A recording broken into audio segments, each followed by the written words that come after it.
अभी है हम उत्तरकाशी में, तो काशी विश्वनाथ जी का दर्शन करना तो एकदम बनता है। जिस प्रकार से पूर्व दिशा में बनारस के अंदर काशी विश्वनाथ मंदिर है, उसी प्रकार से उत्तर में ये मंदिर है काशी विश्वनाथ जी का। और दोनों की जो महत्वता है वो कहीं ना कहीं बराबरी मानी गई है। और वैसे भी अगर आप यमुनोत्री या गंगोत्री की यात्रा करते हैं तो बाबा जी के दर्शन के बिना उसको अधूरा ही माना जाता है। इस मंदिर की भी एक कहानी है। कहते हैं इसका निर्माण खुद भगवान परशुराम जी ने किया था। और ये भी कहा जाता है कि जब कलयुग का अंत आएगा तो कहीं ना कहीं जो बनारस के अंदर जो विश्वनाथ मंदिर है वो पानी के अंदर डूबेगा। तो वहाँ पे जो शिवलिंग स्थापित है, यहाँ वहाँ पे जो भगवान जी खुद विराजमान है, वो यहाँ पर आकर स्थानांतरित हो जाएंगे। वो कहीं ना कहीं अपनी जगह, अपनी जो गद्दी है उसको यहाँ पर स्थापित कर देंगे। उत्तरकाशी का काशी विश्वनाथ मंदिर, और यहाँ पर शिव और शक्ति दोनों का स्थान है। और कहते हैं कि यहाँ पर जो ये पीछे त्रिशूल है ये नेचुरल निकला हुआ जमीन से। इस मंदिर का उल्लेख मार्कंडे पुराण के अंदर भी आता है। शायद आपने एक कहानी सुनी होगी। एक ऋषि होते हैं मार्कंडे, जिनको अल्पायु का श्राप होता है, यानी कि उनकी जो उम्र है वो काफ़ी कम होगी। लेकिन जब यमराज जी उनको लेने आते हैं तो महर्षि मार्कंडे यहाँ पे जो शिवलिंग स्थापित है उसके साथ लिपट जाते हैं और यमराज को खाली हाथ ही वापस जाना पड़ता है। लेकिन उनके इस शिवलिंग के साथ लिपटने के कारण कहते हैं कि यहाँ का जो शिवलिंग है वो हल्का सा तिरछा हो जाता है। और अगर आप यहाँ दर्शन करने आएंगे आप देखेंगे कि यहाँ का जो शिवलिंग है वो कहीं ना कहीं हल्का सा दक्षिण दिशा के अंदर झुका हुआ है। तो ऐसी कुछ कहानी है इस मंदिर की। और यहाँ पे दर्शन करके और यहाँ की आज्ञा लेकर हम अपनी यात्रा को पुनः आरंभ करेंगे।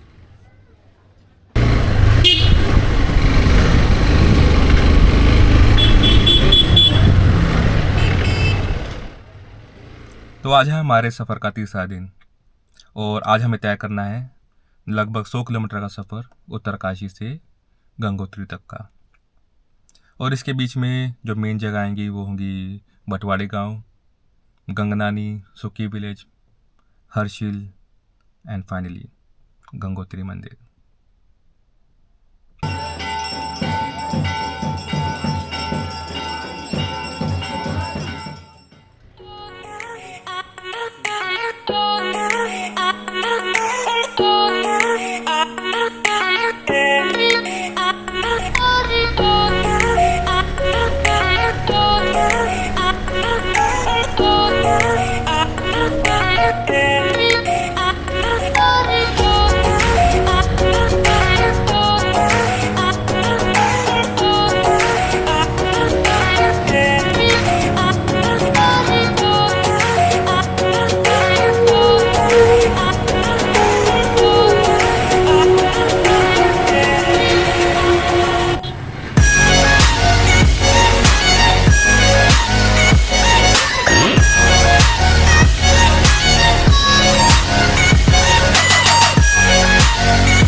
उत्तरकाशी से थोड़ा सा आगे निकलते ही आता है खेड़ी वाटरफॉल्स, जो पानी गिराता कम है और उड़ाता ज़्यादा है। खैर, दिन का दूसरा स्नान और पहला जलपान करके हम हो जाते हैं आगे के लिए रेडी।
तो उत्तरकाशी से गंगोत्री की दूरी है लगभग 100 किलोमीटर और गूगल के अनुसार हमें लग जाने चाहिए लगभग 3 घंटे।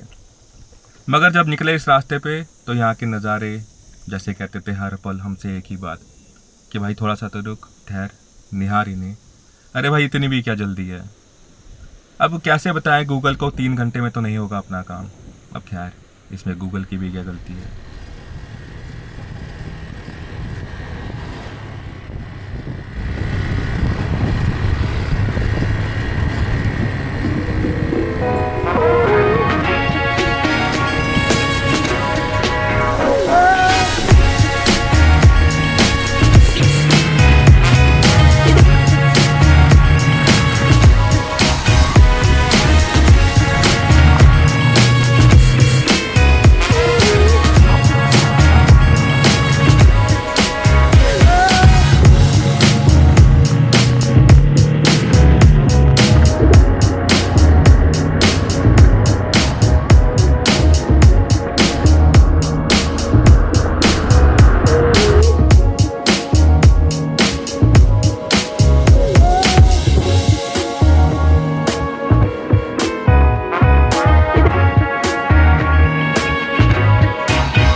और अब हम पहुंच चुके हैं सुखी विलेज। और सुखी विलेज आते आते जैसे कि नज़ारे एकदम बदल से आते हैं। जो थे अभी तक एकदम सीधे रास्ते वो बन जाते हैं हेयर पिन बेंड्स और हमें देखने को मिलते हैं दूर पहाड़ी पर छोटे छोटे मकान, एक खुली वादी, भागीरथी की धारा और दोनों ओर ये सेब के बागान। सेब का सीज़न आ चुका है और जितने किसान हैं सेबों की कटाई के अंदर लगे हुए हैं। और यहाँ से जब हम आगे चलते हैं तो यहाँ की ज्योग्राफी बदलती जाती है और शुरू हो जाते हैं देवदार के पेड़।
ये निकाल ये। तो रास्ते में हमें मिलती है एक छोटी सी गाय जिसके सींगों में फंसा होता है एक झंडा। हमारी तो कोशिश होती है कि झंडे को किसी तरीके से निकाल दिया जाए, लेकिन ये गाय काफ़ी डरी होती है और आते हुए ट्रैफिक में या इधर उधर भागने की कोशिश करती है, जिससे रिस्क हो जाता है अपने को नहीं, गाय को और आने वाले ट्रैफिक को। किसी तरीके से जो झंडा है वो तो निकाल लिया जाता है, लेकिन जो झंडा है वो इसके सींगों में फंसा रह जाता है और ये कहीं ना कहीं नीचे घाटी की तरफ भाग जाती है। खैर अपने हाथ में जितना था उतना किया, बाकी आगे जो होगा।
तो टाइम हो रहा है 5:50 और अभी हम पहुंच चुके हैं गंगोत्री।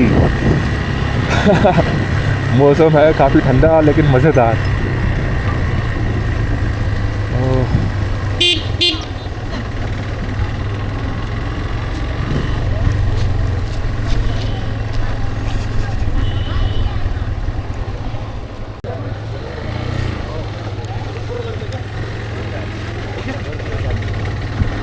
तो यहाँ पर गंगोत्री मंदिर जाने के लिए परमिशन ऑनलाइन निकलती है, उसको मांग रहे थे कि आपके पास है या नहीं।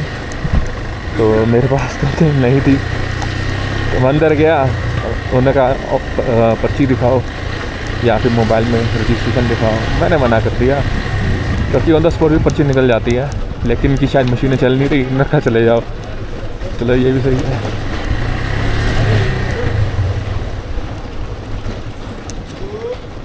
ये है यह गंगोत्री की मार्केट।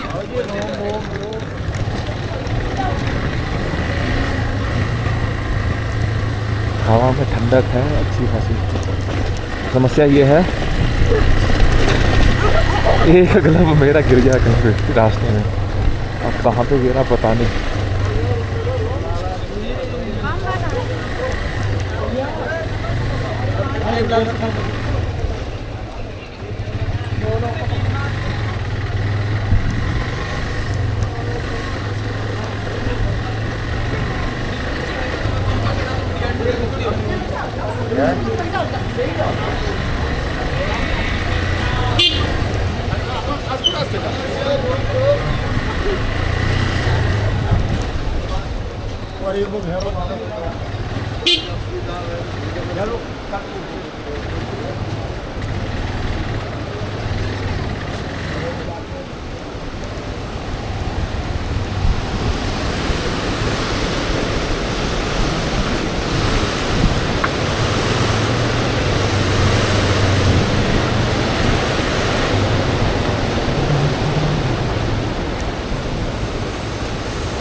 तब ये किसी से बात हुई थी, उसने कहा था कि नीचे घाट के पास पार्किंग है। यदि भाई साहब कह रहे हैं यहाँ पे कोई पार्किंग नहीं है, ऐसे खुले में लगानी है तो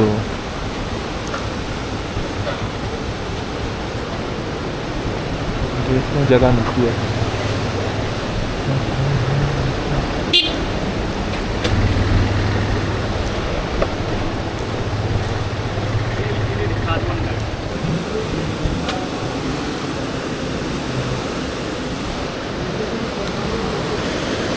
तो टाइम हो चुका है शाम के 6 बजे और हम हैं गंगोत्री गंगा घाट।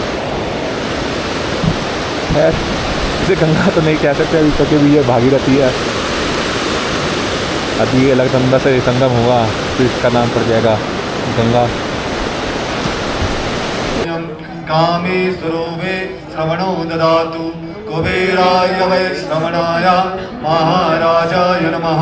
ओम विश्वतश्चक्षुर्त विश्वतो मुखो विश्वतो बाहुर्त विश्वपाद सम्माहुभ्यां दमति संपत्रे द्यावा भूमि जनयन्न देवैका। ओम वेदांतनाथाय विद्महे हिरण्यगर्भाय धीमहि तन्नो ब्रह्मा प्रचोदयात्। ओम नारायणाय विद्महे वासुदेवाय धीमहि तन्नो विष्णुः प्रचोदयात्। ओम तत्पुरुषाय विद्महे महादेवाय धीमहि तन्नो रुद्रः प्रचोदयात्। ओम महालक्ष्मीश्च विद्महे सर्वशक्तिश्च धीमहि तन्नो देवी प्रचोदयात्। ओम एकदन्ताय विद्महे वक्रतुण्डाय धीमहि तन्नो दन्तिः प्रचोदयात्।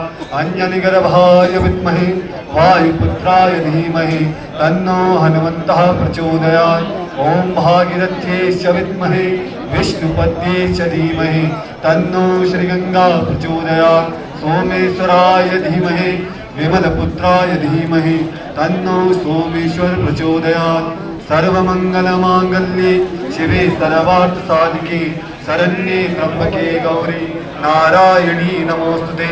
सर्वे भवन्तु सुखिनः सर्वे सन्तु निरामया सर्वे भद्राणि पश्यन्तु मा कश्चित् दुःखभाग् भवेत्। नानासुगन्धपुष्पाणि यथा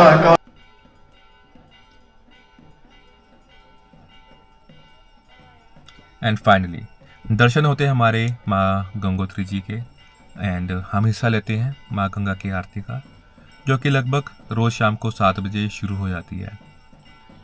आरती ख़त्म होते होते लगभग 8 बज जाते हैं और एक प्रश्न है जो मन के अंदर आना शुरू हो जाता है, जो है कल को लेकर।